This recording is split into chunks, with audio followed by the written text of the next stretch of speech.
Thai politics, it's, as you know, I think very, you have this sense that there is always something new, and then at the same time you have the sense that everything is always repeating itself. So there is like a new party and a new abolition of a party and a new government and a new prime minister, but at the same time it feels like you're repeating the same sequence over and over again. The moment of 2020 during COVID was, I think, an historical moment of political awakening. Now, whether you agree with the awakening or not, whether you side with one part or the other, which is a different question, I think you should recognize that there are moments when a lot of people take personal risk, great personal risk, for dedication to a common good of a change in society that they believe is right. Unfortunately, my sense is that in the context of Thailand, there are two ideas of democracy that also have been fighting. And one is a democracy that is composed by the government of the good people, the government of Pudi, the government of the people that we think are the right people. And that's an idea of democracy, right? It's a democracy that doesn't mean everybody has equal rights to vote, but that some people have more rights than others. But they call it democracy as well. At the same time, you have another idea of democracy, which is maybe more a representative or direct democracy, where the democratic entity is a representation of all the different groups. These two ideas of democracy, both using the word democracy, both talking about this, are, I think, quite at struggle in the last 10, 15 years. My sense is that Thai democracy, if we want to understand it that way, it's always been, like every democracy has been, a kind of fragile project, right? And this is not just Thailand. I mean, I live in Italy now, and our democracy is a fragile project. Like there is a moment of very right-wing resurgence everywhere.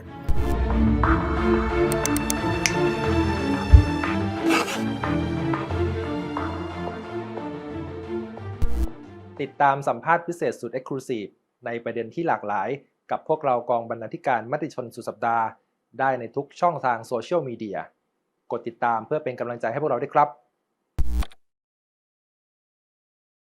Okay, so I mean, the word win comes out of basically the birth of motorcycle taxi drivers in Bangkok in the 1970s and 1980s.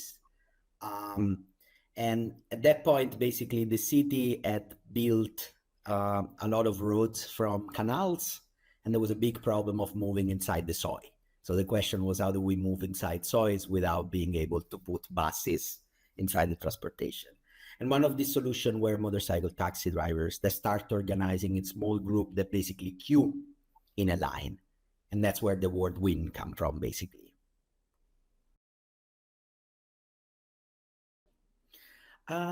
So I am from Italy, and I did my BA and MA in Italy, and then got my PhD in the US at Harvard. And I was interested in changes in cities. And I had the sense that if you want to see how the cities of the 21st century work, you couldn't look at Europe and you couldn't look at the United States. And so you had to look at Asia. And you had to look at how cities with a bigger size and different scale operate. And so Thailand and Bangkok came up as a potential place to do this. And this was, of course, mixed with, kind of interest in Thai studies, in Thai history, in this kind of strange relationship of Thailand between colonial powers from the 17th century to the present. Yeah. I mean, so the beginning of my research was a little funny. Like, I came to Thailand the first time I was 21, I think.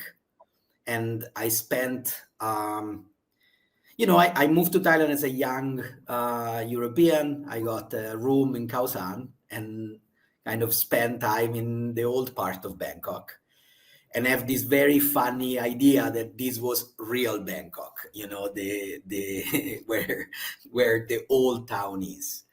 And then as I start meeting friends from Bangkok and from Thailand, I realized that of course where Bangkok really is a city is not there, but is in the new part in in the at that point it was around Siam Square. Now it's moved, of course, but there was another Bangkok and another Thailand, the more contemporary Thailand that was happening. And the funny thing for me was that when I meet people, always the first sentence that people would say to me is how they get to the place they arrived. So I start hearing all this conversation about transportation. Like, oh, I took this and then I took that and I took that. And I realized that especially at that moment, this is before platforms, right? So before you could call a cab on the phone or a motorcycle on the phone, that really moving around Bangkok was a problem and was something that people use a lot of time thinking about. And so I realized that there was something interesting there, that's something that people cared about. Now, what was really funny to me is that the moment I start to go to the library, I realized that there were very little work on this. So people talked about this all the time, but very few people have written about it. And I think part of what happened was that very often for us everywhere, the thing that we see every day, we don't think very much about. We just take it for granted. It's like, of course, Mo Sai Labjan, why would it be interesting? And to me, it was really, really interesting to try to understand how do you have a city of 10 to 15 million people with very minimum infrastructure at the time. You had two very short line of SkyTrain and one line of subway at that moment. And yet this city of 15 million people move. The question is, how does it move? Who makes it move? And of course, the Mo Sai Labjan became kind of a way to think about that process of movement. Now, what happened to me was that when I started the research, I had no idea of the political role of Mo Sai Labjan. I only think about Mo Sai Labjan as an urban infrastructure, a way in which people move. And of course, as I start doing research, I realized that they were much more than this.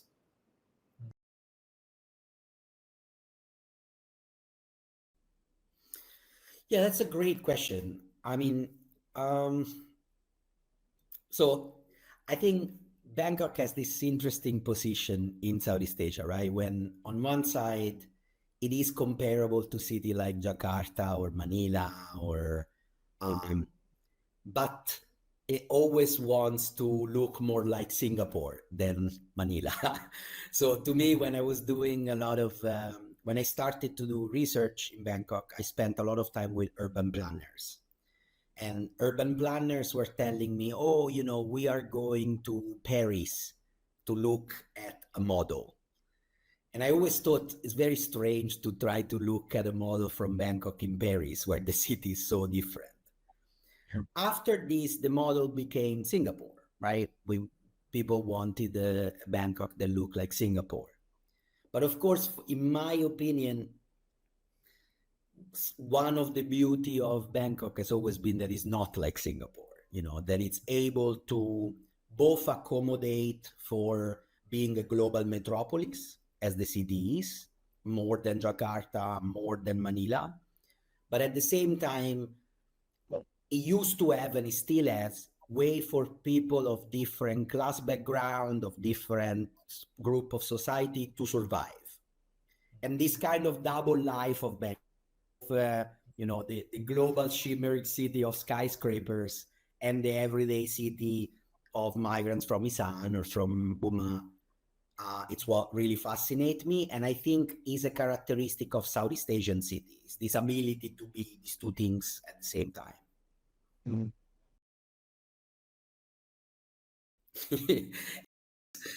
Yes, so this is, I mean, like if we think about what are the two big kind of contribution of my research, one is about the role that people like Mosai Labjan play in the city and the very central role that they do, right? So, for instance, it's very difficult to imagine Bangkok today without this mean of transportation. Very often is the first thing you jump on when you leave your house. You know what I mean? Now, what that means practically is that the large majority of Mosai Labjan are not from Bangkok, are from outside. And this, once again, we're talking before the apps. So before they become rider, so it's Mosai Labjan, not rider. But before this, you have at that point about 200,000 Mosai Labjan in Bangkok, who basically are people who did not grow up there, but they are able to move across the city, to find shortcuts, to move on small roads, to change direction when the traffic comes, more than many of the people who live in Bangkok. This type of knowledge for me was very interesting. How are you an outsider of the city, but at this an insider, and what that create? So this was one element. Of course, what's happening now is with the arrival of the various apps, as you see when you take a rider today, they often are looking at a map on a phone. So this type of knowledge is actually transferred to the phone. And in order to get paid by the app, they have to follow the route that the phone tells them. So of course, it's a type of knowledge that is being erased, or in some sense stolen away from these people into the app. So this is changing in itself. The second aspect of knowing the city is not just knowing the roads, and this kind of goes into the politics of Mosai Labjan. It's also the fact that they often enter into the private homes, or used to enter into the private homes of many people, right? To deliver stuff, to pay bills, to pick up stuff. And these create, in a lot of them, I think, a very clear sense of what inequality is in contemporary Thailand. Now, for many people, if you leave your house and go to talk to the street vendor around your corner, they maybe have never been in the house of a very wealthy person in Bangkok. They have an idea of what they live like, but they don't have direct experience. While Mosai Labjan, like, house cleaners, they have this constant experience of entering into a house of different classes and have direct experience of what inequality means.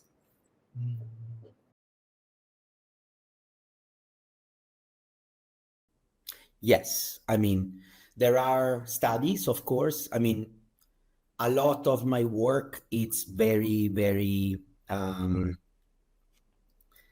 owns a big debt to Thai scholars and Thai researchers who have done a lot of work. Now, in the specific work of Mosai Labjan, a lot of the work was actually from transportation studies and urban studies. So there was work on the economics of Mosai Labjan, there was work on the accidents and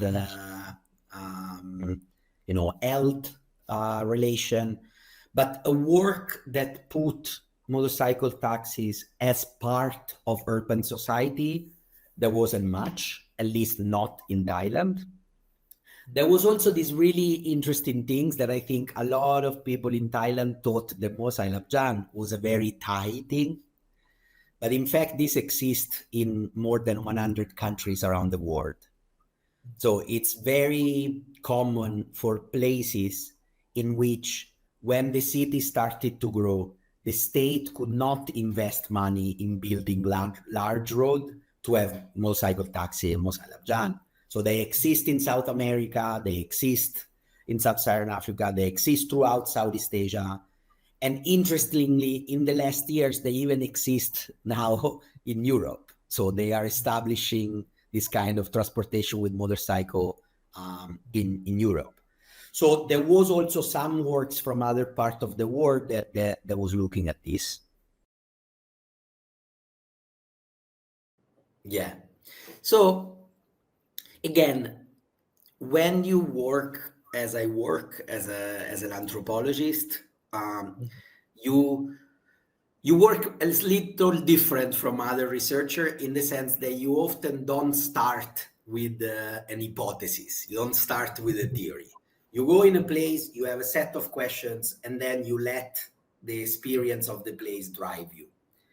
And to me, this is exactly what happened. I came in thinking, okay, I want to study how a city moves, how a place like Bangkok operate, and how, as you were asking before, people who are migrants from outside have more knowledge of the city than people who were born there, right? This kind of paradox.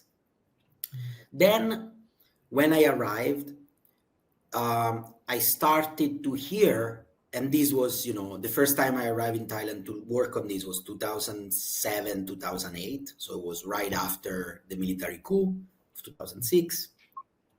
And it was a moment where the memory of Thaksin was very, very present in people's life. And what I realized in a way is that these drivers had a few very strange things to me. One is that because they spent a lot of time sitting at a corner waiting for clients, they were talking to each other and they were talking to people in the neighborhood. So they often talked about politics and they often read about politics while they sat there. So I kind of was surprised to hear this very high level of political discussion that people were having.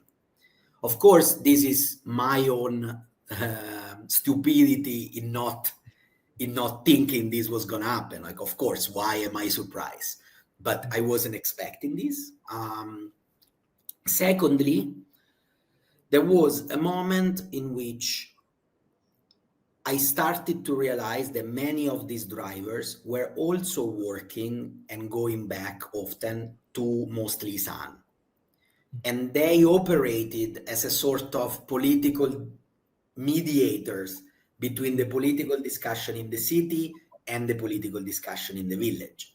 And this, I know it sounds like a very long time ago, but this was a period in which in villages in Thailand, there was a very strong political discussion. There is a very strong political education happening outside of the city, which eventually moved to the city, rather than when we often assume that politics happen in the city and then moves out. This was politics happening in the villages and moving to Bangkok, right? When the 2010 red shirts happened, we had this idea of the march to Bangkok. It wasn't a march from Bangkok. And so in this movement between village and city, I think a lot of political ideas were being developed. And then as the red shirt protest in 2009, 2010 built up, it became very clear that here you had a group of people who had seen the period of the government of Thaksin as a government that was doing something for them. And so they had a sort of nostalgia for policies that Thaksin had passed. At the same time, they had this connection between city and countryside. And then as the protests take place, they had what you asked at the beginning. They had this central knowledge of the city to use as a political tool. Now, what does it mean for them to use it as a political tool?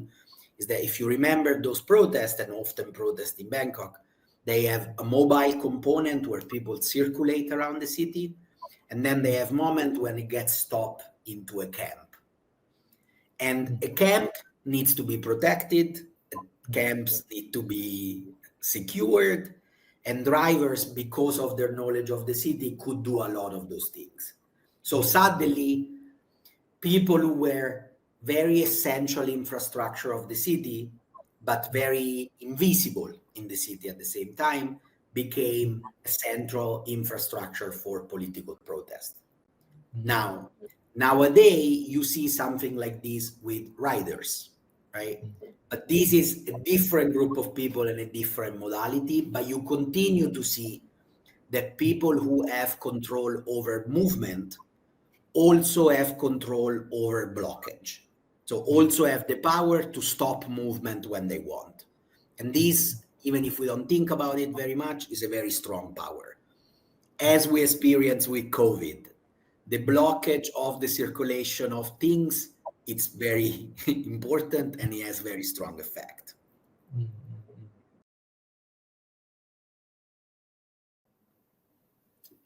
I think it's sometimes difficult to think back at that moment because Thai politics, it's, as you know, I think very, you have this sense that there is always something new. And then at the same time, you have the sense that everything is always repeating itself.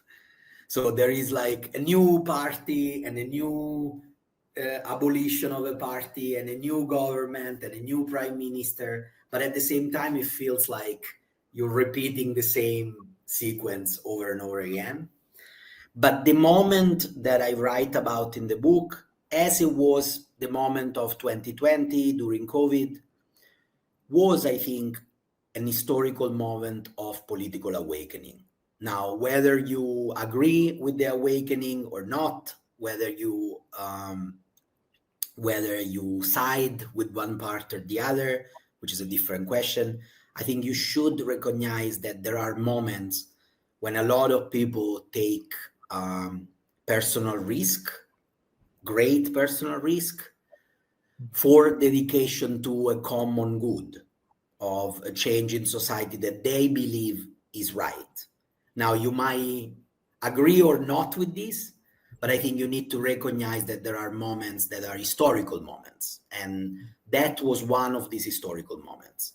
And I think to me, what was really also quite impressive is to see people who, frankly, they are struggling to make a living, deciding to dedicate their time and their energy and their bodies to something that is beyond them, right? We often have this idea, and I think in Thai history is a very strong idea, that is the middle classes that do politics, because the lower classes have to think about eating, therefore they cannot do politics. And that this was an example of something very different, of actually people mobilizing across Bangkok people, not Bangkok people, on both sides, on the red shirt and on the yellow shirt at this time. And so to me, this was the most remarkable part of this moment, a moment in which I think regardless of your position, we should look back and be ready to learn something. Yeah. So, yes, of course. I mean, I continue to follow Thai politics and I continue to write sometime about street politics in Thailand.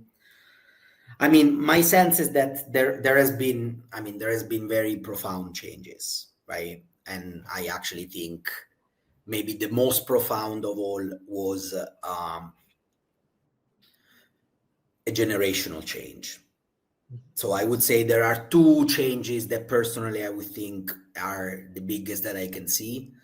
One is a generational change and a new generation of political activists who kind of brought new technology, new way of organizing activism, new way of contacting each other, new way of being in the square and in the street, new ways of protesting, which of course had the peak around 2020, and then the Move Forward Party and all its changes. The second change, that I think it's an important one to notice, it's actually a very strong resurgence of repression. So to me, I think it's important to think that political awakening and political repressions have always a double history. They always live in relation to each other, right? It's like the way Ajahn Tongchai talk about these layers of histories. You have different layers of history always fighting one with another. And this moment of political awakening also brought a moment of very strong repression. And so, of course, right now, I think much similar to where we were in 2010, 2009, these two forces are both at play. And in order to understand or to kind of guess how they play out. I don't think it's my role or the role of anybody to give a prediction. It's something that people do. It's not something that scholars or researchers think. It's something that people do, and depends on people action if it will go in one direction or the other. Oof. Okay, this is another great and difficult question. I think it depends a little bit with what period we make a comparison with, right? So my sense is that Thai democracy, if we want to understand it that way, it's always been, like every democracy has been, a kind of fragile project, right? And this is not just Thailand. I live in Italy now, and our democracy is a fragile project. There is a moment of very right-wing resurgence everywhere. The United States democracy is very fragile at the same time. So my sense is that we need to, first of all, understand democracy as a project, as something that is fragile in its own nature and needs work. And unfortunately, my sense is that in the context of Thailand, there are two ideas of democracy that also have been fighting. And one is a democracy that is composed by the government of the good people, the government of Pudi, the government of the people that we think are the right people. And that's an idea of democracy, right? It's a democracy that doesn't mean everybody has equal rights to vote, but that some people have more rights than others. But they call it democracy as well. At the same time, you have another idea of democracy, which is maybe more a representative or direct democracy, where the democratic entity is a representation of all the different groups. These two ideas of democracy, both using the word democracy, both talking about this, are, I think, quite at struggle in the last 10, 15 years. So it's hard to say it's changed from 2010 to 2025 in one line, because it has changed like this. You have moment that goes up and moment that goes down. And in this specific moment in October 2025, I think we're living a moment where democracy does not seem to be the democracy of every equal rights represented, but it does seem a democracy of a few people who make choices based on internal agreement of some sort. The other thing that really has changed, just to conclude, is that I think actually is the relationship between the people I work with and Thaksin. This has changed a lot. Like this idea of Thaksin as their hero has really disappeared. I think many of the people I work with have the feeling that Thaksin at some point started, and I would say maybe never started, maybe always was like this, but started at some point to put its own personal interest above the interest of the movement. So this has changed quite significantly.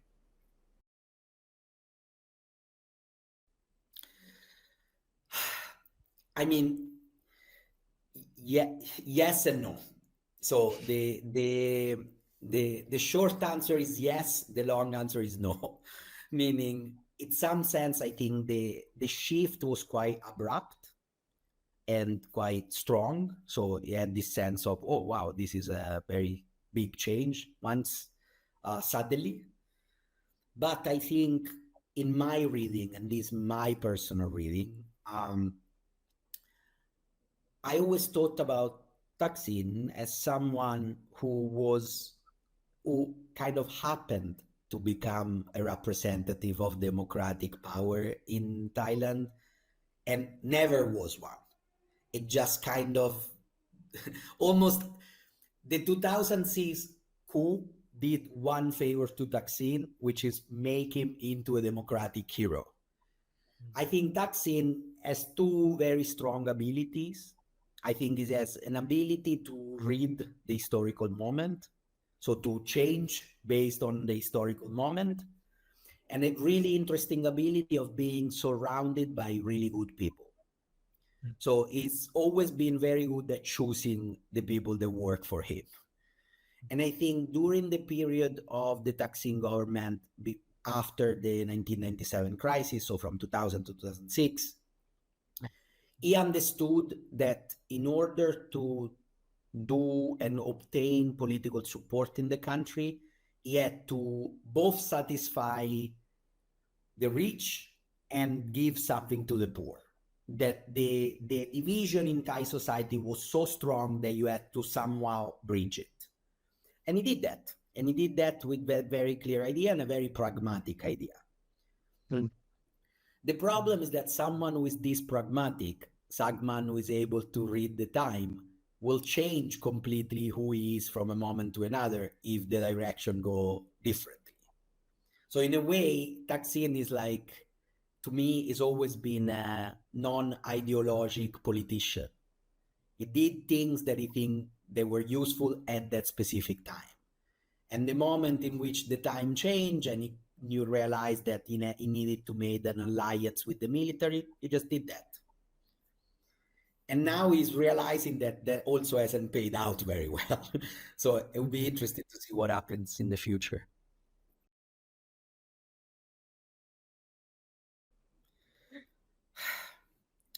I mean, these again, super interesting, but very difficult questions in a sense. And the reason why I don't want to give you a name or a group, it's because I think we go back to what I was saying before. I actually think that the politics is in the doing.